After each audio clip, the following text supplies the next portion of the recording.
14મા દિવસના યુદ્ધમાં કૌરવો પાસે જે 11 અક્ષોહિણી સેના હતી એમાંથી 8 અક્ષોહિણી સેના ખતમ થઈ ગઈ. હવે 3 અક્ષોહિણી સેના બચેલી.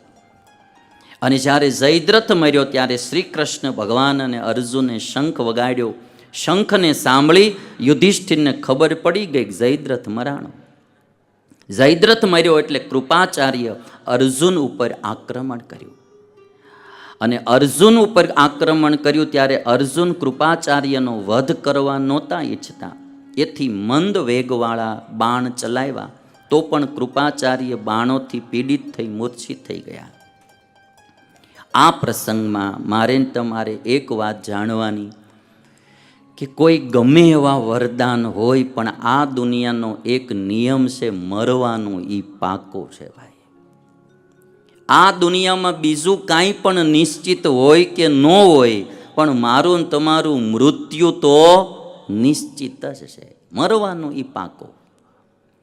જયદ્રથની તમે વાત જો તો એના પિતાએ કેટલી મોટી તપશ્ચર્યા કરી કે કોઈ એનું મસ્તક કાપી પૃથ્વી પર પછાડે તો એના સેંકડો ટુકડા થઈ જાય. અને આ બાજુ આખી કૌરવ સેના રક્ષામાં હતી તો પણ જયદ્રથ બચ્યો નહીં. આ દુનિયામાં જેટલા પુરાણો શાસ્ત્રો છે એ બધા તમે વાંચજો. લગભગ બધાએ એકને એક વરદાન માગ્યા અસુરોએ કે હું અઝર અમર બનું, અઝર અમર બનું. કોઈ પણ ભગવાને કોઈને અઝર અમર થવાનું વરદાન આપ્યું નથી. બધાએ એક જ વાત કરી કે આ દુનિયામાં કોઈ પણ આવે અને મરવાનું પાકું જ છે. અહીંયા અઝર અમર કોઈ હજી છે નહીં. આવ્યો એટલે જવાનું પાકું. અને કેદી જવાનું એ કાંઈ પાછું નક્કી નહીં, ગમે ત્યારે જવાનું થાય. લ્યો, હા, કોઈના આશીર્વાદ હોય તો વળી આયુષ્ય લાંબી થાય, બાકી તો તમે જોવો તો ગમે ત્યારે ટૂંકી પણ થઈ જાય, કાંઈ નક્કી નહીં. આશીર્વાદ મળે. અમારે જો આ પરેશભાઈનો ભાણો કોરોનામાં કેટલો બીમાર પડી ગયેલો. લ્યો, આપણા ગોગા મહારાજના ભુવાશ્રી પરેશભાઈ એમનો ભાણો ને પરેશભાઈ, હા, એટલો બીમાર પડી ગયેલો કોરોનામાં, કોરોના થઈ ગયેલો. પરેશભાઈએ સેજ પણ બીક રાખ્યા વિના ભાણાની સેવામાં હાજરા હાજુર રહ્યા. મને કોરોના થઈ જાય શું આ તે કે કાંઈ નહીં. અને ગોગા મહારાજની પ્રાર્થના અને ભજન ને ભક્તિ અને ઘણા મહિના સુધી ભાણો બીમાર રહ્યો. પણ અત્યારે તમે જુઓ તો એકદમ હાજો નરવો લીલા લેર કરે છે પાછો. આશીર્વાદ મળે કોઈના, ભાવના ભળે તો માણસ લાંબુ પણ જીવી શકે, એનું પ્રારબ્ધ પણ બદલી શકે.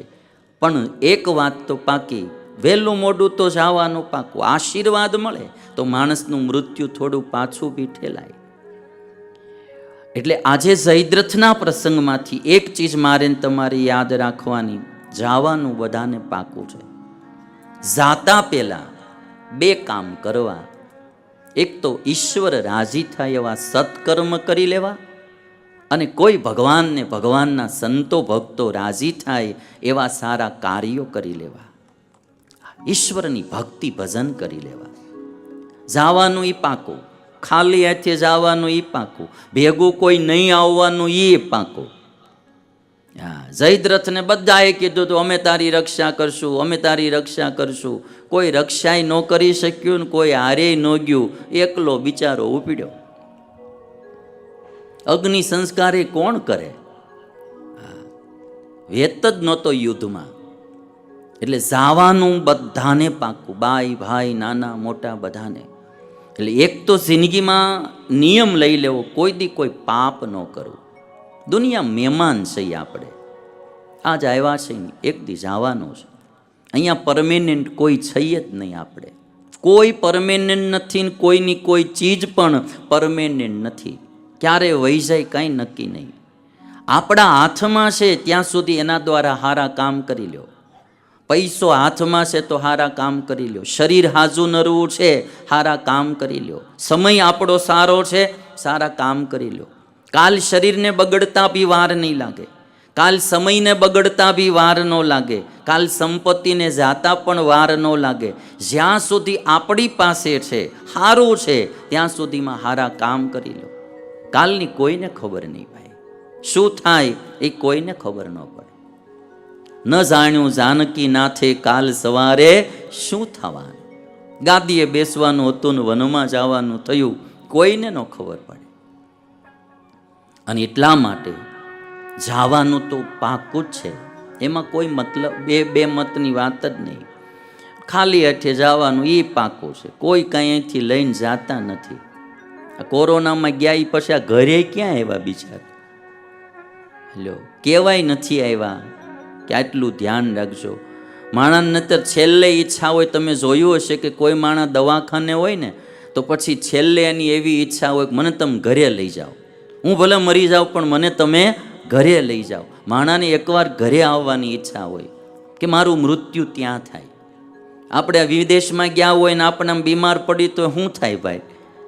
મને જલ્દી ભારત લઈ જાઓ ભાઈ, હું ન જેવો કાંઈ નહીં પણ મને મને મને અહીંયા આપણે ગામડે લઈ જાઓ. પોતાના વતનમાં ઘરે જવાની ઈચ્છા જાગે. કોરોનામાં બિચારાને ઘરે ન આવવાનું, કોઈને મળાણું નહીં, કોઈને કંઈ કહેવાનું નહીં, કોઈ પાસે આવ્યું નહીં. દુનિયા એવી છે ભાઈ. અને એટલા માટે અમારે નિષ્કુળાનંદ સ્વામીએ, મુક્તાનંદ સ્વામીએ એક પંક્તિ લખી, જાના હે નર જાના હે, ઘર છોડી અકેલા નર જાના હે. અટાણે આપણે 800 કરોડ છે આ દુનિયામાં, માણા ખાલી 800 કરોડ. હમણાં સુધી 700 હતા, હમણાં 800 આંકડો કોઈ ગયો. એમાં સૌથી મોટું યોગદાન ભારતવાળાનું છે. 800 આંકડો પોગાડ્યો, એમાં આપણું બધાનું યોગદાન બહુ મોટું છે. બોલો, હમણાં ચાઇનાની સાઈડ આપણે કાપશું. એમ વિશ્વમાં પહેલા નંબરનો દેશ હશે માણસોની વસ્તીમાં. કેટલું આવ્યું? બધાય સવારથી સાંજ સુધી મહેનત કરે, જન્મે ત્યાંથી મરે ત્યાં સુધી મહેનત કરે, તોય માળું હજી દુનિયામાં ડેવલપિંગ નથી થયું. આશ્ચર્યની વાત તો જો, તમે આમ અટાણે આજની તારીખમાં ગણતરી કરવા જાઓ દુનિયાના દેશો, એનું ટોટલ મારીને નક્કી કરો ડેવલપ્ડ કન્ટ્રી કેટલી, બરાબર, વિકસિત દેશો કેટલા અને અવિકસિત દેશો કેટલા, તો ઝાઝા અવિકસિત દેશો છે. હજી એક આપણને બધાને ખબર પડી જવી જોઈએ કે આ દુનિયામાં આટલા બધાએ મહેનત કરી શું કર્યું? આ જગત આમનું આમ જ ચાલ્યા કરશે. આ બધું સર્જન, માટી હોય ને, માટી ખેતરમાં, એમાં તમે ઘઉં વાવો એમાંથી ઘઉં થાય, ઘઉંને દળો એટલે એમાંથી લોટ થાય, લોટમાંથી લાડવા બનાવો એટલે લાડવા થાય, એ લાડવાને તમે ખાઓ, બરાબર, એમાંથી મળ થાય, અને એ મળને વળી પાછું તમે ધૂળમાં નાખો એટલે ધૂળ